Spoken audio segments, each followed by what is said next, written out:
Sylvia Mojnieks, and this is Irene Kaur. We're here, we're going to have just sort of a little general conversation all about body talk and what it is, and to demonstrate just how easy it is to learn. See from the chart that there are elements from Western allopathic medicine and also from Oriental medicine, and the body can actually direct us as to which concepts are most relevant at that point in time. And we can do that using the sort of an applied kinesiology type of technique with yeses and nos. System is also very valuable for things other than the physical. We can, yeah. So, you know, if there are issues at other levels, so for example, if someone is depressed, we can also follow what the body requires in terms of lifting the mood. Maybe it's a chemical imbalance in the brain, or it could be more life circumstances. So the person's body will even give us information at that level, at the emotional level or the mental level, and even at the spiritual level. Right, that's why the saying goes, everything is connected to everything else. So if you have an issue or someone has an issue with the, say at a psychological level, it can manifest as a physical symptoms. So, that's right. Yeah, and we're not really treating or diagnosing a physical symptom, but we're looking at the complete picture using the protocol as a guidance. It's a very holistic system and very inclusive of looking at all aspects of the human.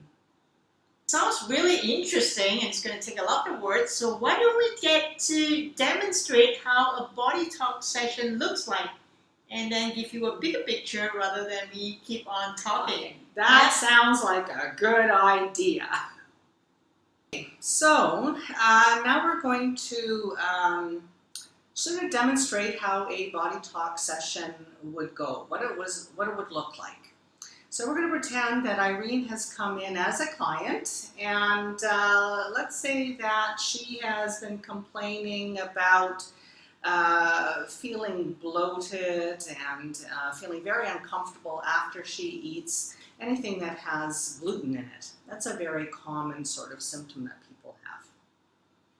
So I'm just going to demonstrate how, without even having to make a diagnosis or anything, the body is just going to tell us exactly what's required in order for her to feel better on a physical level, or perhaps on some other levels.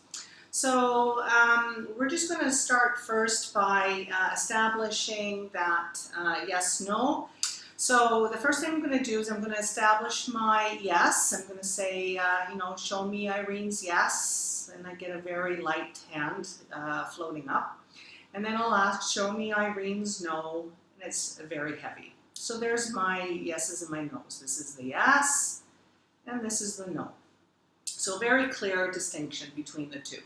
Now I'm going to just follow the advanced body talk protocol chart to find out what exactly Irene's body needs in order for her to feel a little bit better.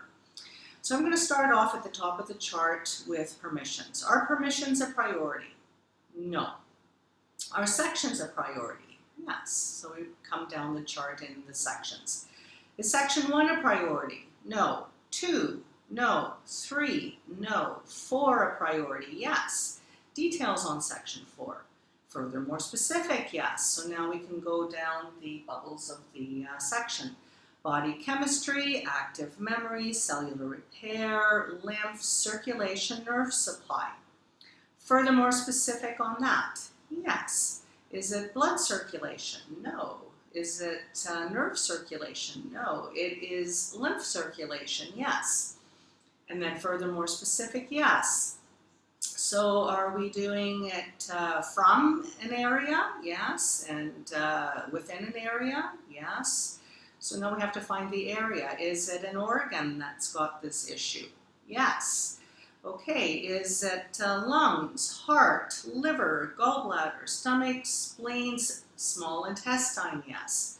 Furthermore, specific on small intestine? Yes. So now I have to think, what are the different parts of the small intestine? Is it the outer layer? No.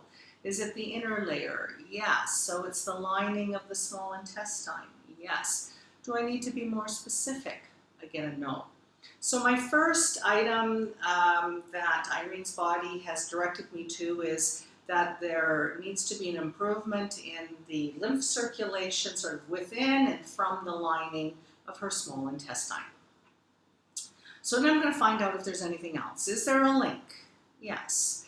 Are we still within circulation nerve supply? No. Are we still within section 4? We get a yes. Are we moving forward? No, we're moving back. So we know that we have to go up a little higher in this chart. So I'm going to start again with body chemistry. Is that a priority? No. Is active memory a priority? Ah, there I get a yes. Further, more specific? Yes. Is it a belief? No. Is it an event? Yes. Further, more specific on the event? Yes. Well, we have a few categories we can ask for. Is it a lifetime period? I'm going to actually get a yes on that. So is it something recent? No. Something further in her past? Yes. As a teenager? No. Even earlier than that? Yes. As a child? Yes. So do I need to be more specific on that? Yes. Is it early childhood? Sort of mid-childhood? Okay. Do I need to be more specific? Yes. Okay, so let's see, mid-childhood, older than 5 years old? No. So it's 5 years old? Well, that was a good guess. Do I need to be more specific? No. So something that happened when she was 5 years old. Do I need further details on that? Yes. Am I orienting it? Yes. So I can find out a little bit more information by going to time? Yes. Are we looking at time of day? Yes. So would it be morning? Yes. Do I need to be more, have further information on the morning time? Yes. So what happens in the morning? Well, we eat breakfast. So is it something to do with breakfast time? Yes. Do I need to have further information on that? No. So something happened when she was 5 at breakfast times. So one of the things I can do is I can ask the client, what happened when, do you have any memories of anything happening when you were sort of around 5 years old in the mornings at breakfast time? Yeah, now that you mention, there are several occasions, quite frequent, that sometimes parents argue or had an argument in the morning before While you were eating breakfast? before my father goes to work. Ah, and what was your typical breakfast made of? Yeah, it's a very conventional bread and sometimes breads like butter and stuff. Oh, like so something toast made of bread. Ah, so interesting. Bread, toast. Maybe that's linked to the emotions of the child, listening to parents arguing. So let's find out if her body says if that is it. Oh yes, that's it. It's a very big no, yes. big yes.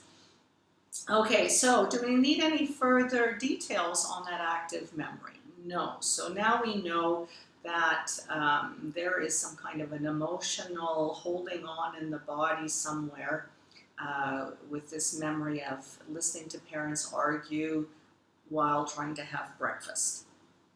So no further details. Now we have to find out if there's anything else to this story. Is there another link? Yes. Okay. Is it to another active memory? No. Is it to something else in section 4? I'm getting a yes. So we're sort of hanging out there in that bottom part of the chart. So are we moving forward from active memory? Yes. Okay. So is it a cellular repair? Ah, yes. Furthermore specific on cellular repair? Yes. Is it something acquired? No. Something inherited? Yes. Okay, so now we're looking for something that she's inherited that might make her susceptible to something. An organ. Is it an endocrine? Is it a body part? Yes. Furthermore specific on that? Yes. Brain. Furthermore specific on brain. Is it the reptilian brain? No. Is it the limbic brain? Yes. Furthermore specific? No. Interesting, because the limbic brain is actually our emotional brain, and it interprets from the environment, the information coming in. It interprets whether or not we're safe or not safe, if something is dangerous. So perhaps we are doing a repair to the inherited tendency to how you react to stress, say. So, any further details? No. Further linking? No. So, implementation a priority? Yes. Can we tap it out? It says yes. Now, this means that we have found the formula directed by Irene's body that now needs to be tapped out. So we're going to tap her gently over her brain, both hemispheres, and over her heart, so that we are asking her brain to make the changes that are required, and we're tapping over the heart as the save button, as in Irene's computer analogy. We're getting the body to save these changes at all levels: physical, emotional, mental, anything that needs to shift as a result of this little formula we found. And she's taking some nice deep breaths to help with the processing of this. So now I'm going to find out if the formula is still a priority. I get a no.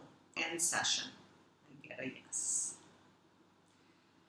And then I'm going to ask my client, or tell my client that she needs to keep an awareness over the next few days and few weeks. If you react any differently to things in your life, any sort of stresses, if you react differently to gluten, it might be very noticeable, or it might be very subtle. Right. Okay? Yeah.